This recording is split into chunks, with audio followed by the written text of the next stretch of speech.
Le damos la bienvenida al estudio virtual de Sin Máscaras al periodista, al tocayo Manuel Hernández Borboya, quien se encuentra aquí con nosotros. Manuel, ¿cómo estás? Bienvenido, muy buenas tardes. Hola, hola, ¿qué tal, tocayo? ¿Cómo estás? Buenas tardes para ti y para todo el auditorio.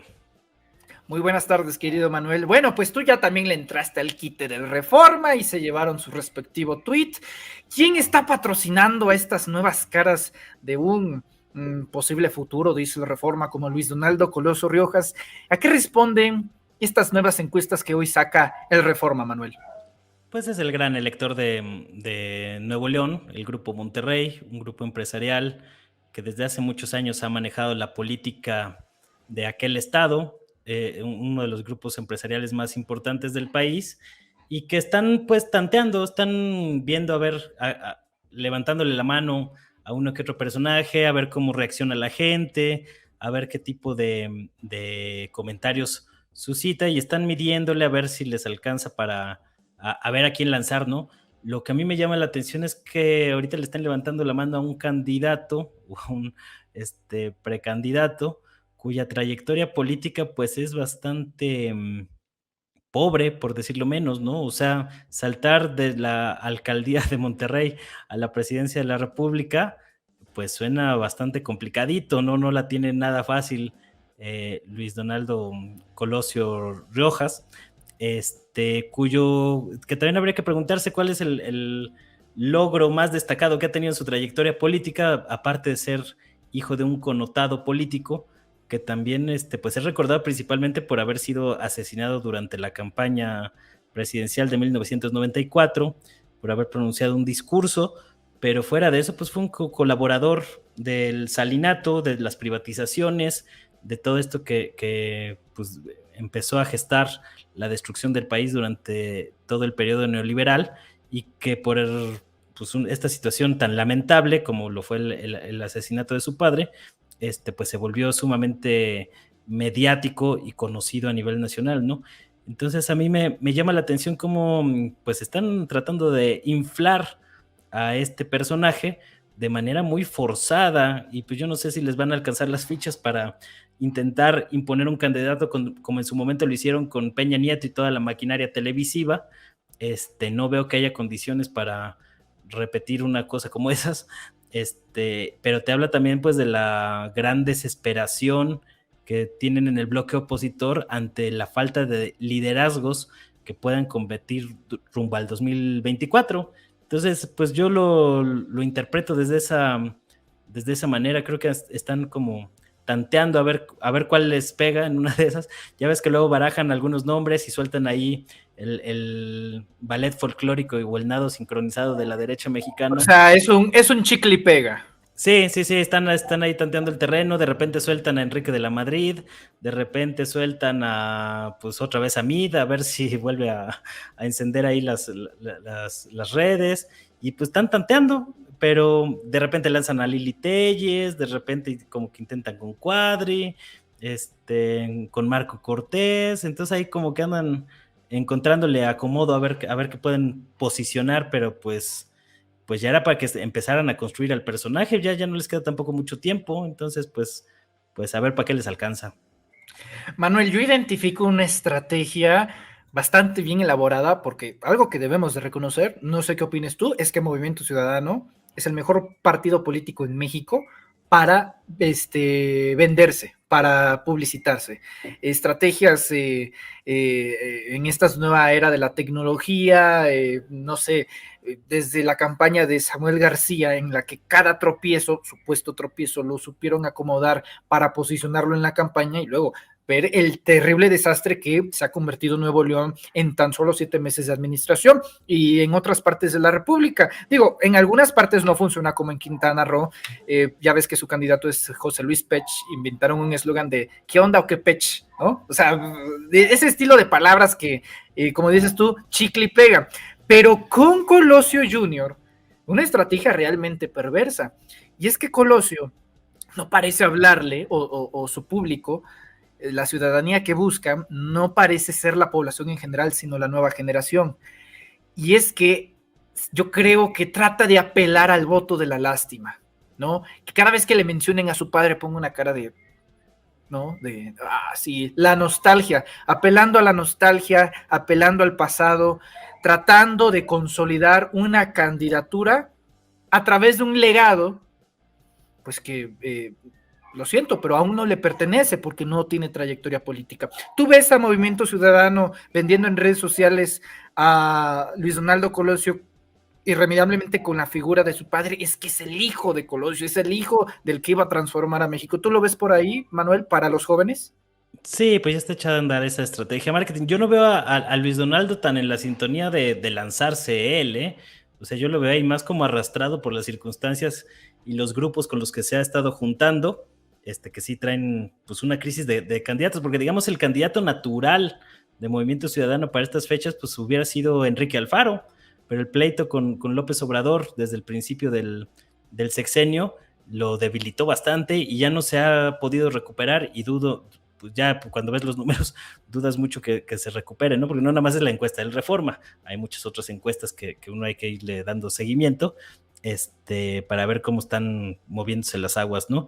El otro, pues que fue más inesperado fue Samuel García, que no pintaba para nada en la campaña a la candidatura de Nuevo León, por todos los comentarios misóginos que había hecho y demás, pero que con una muy agresiva estrategia de marketing, como bien lo mencionas, pues logró posicionarse ahí en la pelea y al final el Grupo Monterrey, este gran elector de Nuevo León, terminó apostándole a este personaje ante un desgaste evidente del PRI y del PAN.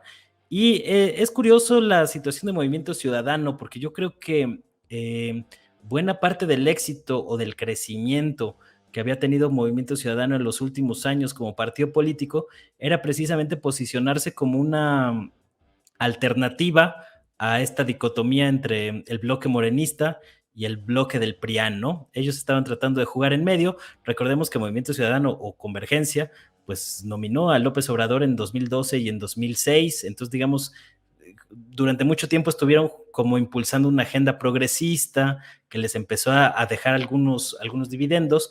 Dante Delgado es un hábil ajedrecista de la política electoral mexicana, pero que ahora por un pleito personal con López Obrador que lo trae de entripado, porque el proyecto de Dante siempre fue que la estructura del movimiento de regeneración nacional de Morena se metiera dentro de Convergencia o de Movimiento Ciudadano. De hecho, por eso pues hasta pusieron el águila, tiene como el mismo escudo, es, ¿no? es opositor porque fue burro, se pudo haber aliado con López Obrador y ahorita ellos serían poder, pero por un tema de egos, ¿no? Al final de cuentas es que Dante está en el lugar donde está.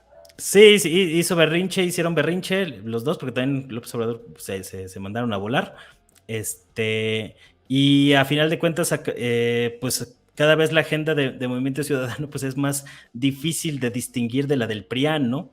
Entonces, yo no sé hasta qué punto eso le va a redituar en el corto o largo plazo a Movimiento Ciudadano. Yo creo que ese auge que habían tenido, ese crecimiento sostenido pasito a pasito que habían ido construyendo con las elecciones, pues les va a costar mucho trabajo mantenerlo ahora que cada vez se parecen más al PRIAN. Ya se habla del MacPRIAN, ¿no? En algunos espacios, porque ya son indistinguibles. Claro. Oyes los argumentos de la reforma eléctrica y pues es como si estuvieras oyendo a un panista, o el pan naranja también ya se le está poniendo ese mote, ¿no? Entonces yo creo que a la larga pues va a salir perdiendo Movimiento Ciudadano con esta lógica, aunque haya ganado algunas gubernaturas, porque pues no nada más es ganarlas, sino mantenerlas. No, para nadie, sobre todo en este tema de la tercera vía que quieren presentarse al el electorado. Manuel, perteneces a un medio de comunicación bastante crítico pues, a la hegemonía de los medios de comunicación de Russia Today. Fíjate que estuvimos siguiendo bastante atentos esta gira del presidente López Obrador a Centroamérica, Guatemala, Belice, Honduras, El Salvador, la isla de Cuba, 5 países que visita el presidente López Obrador. Prácticamente en todo se lleva una condecoración máxima que otorgan los jefes de Estado a ese país ante los extranjeros. Se las llevó, me parece que en 3 países diferentes, y yo creo que hay que prestarle atención en cómo inicia y cómo termina la gira. Primero en Guatemala diciendo que sí tienen dinero para financiar la guerra entre Ucrania y Rusia, pero que no tienen para invertir en Centroamérica. Y en Cuba diciendo que con esta cumbre de las Américas, López Obrador va a intervenir a favor de Cuba, para decirle a Estados Unidos que cese el bloqueo, el embargo económico a la isla de Cuba. López Obrador fue a Centroamérica para fortalecerse para la Cumbre de las Américas, ¿o compartes la opinión de Max Kaiser, que dice que es un presidente chiquito, y que allá se siente grande? ¿Cómo lo ves tú, Manuel? No, bueno, es que ese tipo de lecturas pues son como patéticas, ¿no? O sea, creer que todo obedece simplemente a una cuestión de egos, pues no, hay muchos temas en juego. Se avecina la Cumbre de las Américas, donde Estados Unidos bloqueó la participación de Venezuela, de Cuba y de Nicaragua. El gobierno mexicano estaba como intercediendo por ahí. Vienen algunos procesos electorales también importantes en América Latina, el caso de Colombia, el caso de Brasil. Está también las elecciones en Estados Unidos, donde el gobernador de Texas, Greg Abbott, pues ha dicho que incluso va a declarar poderes de guerra, o está analizando esa posibilidad para declarar invasores a todos los migrantes mexicanos y Centroamérica, que ya sabemos que pues, la xenofobia es parte del marketing político de los políticos estadounidenses en tiempos de campaña.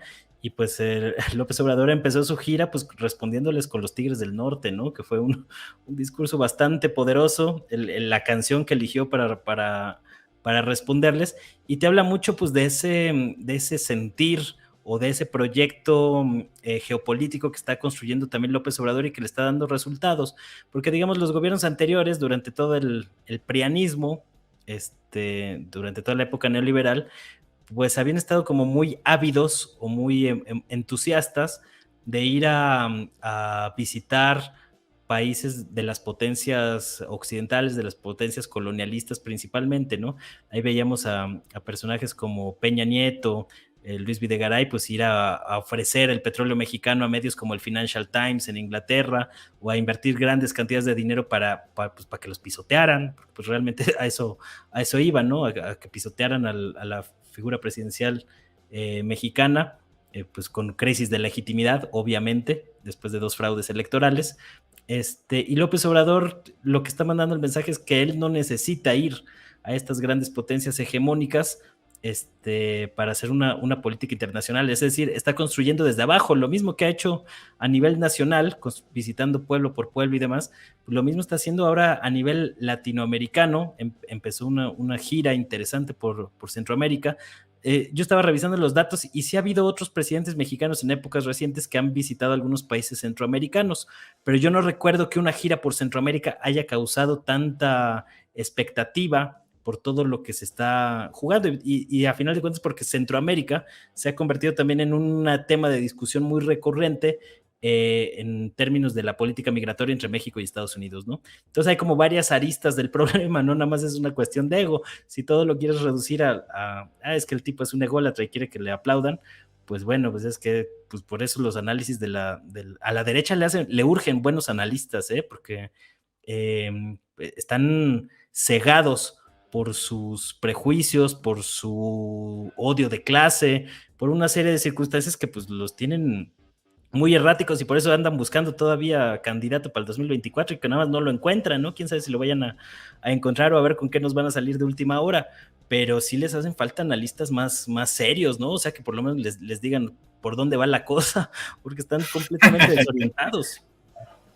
Estamos hablando con el periodista Manuel Hernández Borbolla de Russia Today. Manuel, finalmente, ¿cómo interpretas estas palabras del presidente Biden en presencia de Beatriz Gutiérrez Müller, de la doctora Beatriz Gutiérrez Müller, junto a su esposa Jill, en la que básicamente dice: México no es nuestro patio trasero, sino nuestro patio delantero? He estado investigando, me dicen que es una expresión de una forma de halago. La verdad que si es así, qué pésimo, o no sé a quién se le haya ocurrido, o de plano la traducción es muy mala, pero pues Biden al final de cuentas dice que no somos un patio trasero, sino un patio delantero. No sé si bajo sus visiones neocoloniales eso es como de, esta propiedad me cae mejor que la otra, o sea, básicamente, ¿no? Y a tan solo días de las cumbres de las Américas, pues sí resulta bastante importante ver por donde cada jefe de estado se va yendo. En el caso de Biden, pues festejando ahí el 5 de mayo con una mujer pues bastante representativa de la sociedad mexicana como Müller, y López Obrador finalizando la gira en Cuba. Entonces, son dos polos que pronto van a tener que interactuar. Biden y López Obrador. ¿Cómo interpretas tú estas palabras desde Estados Unidos, Manuel? Habría que ver la traducción tal cual, ¿no? Yo me imagino que Biden Dijo, there's not... front yard.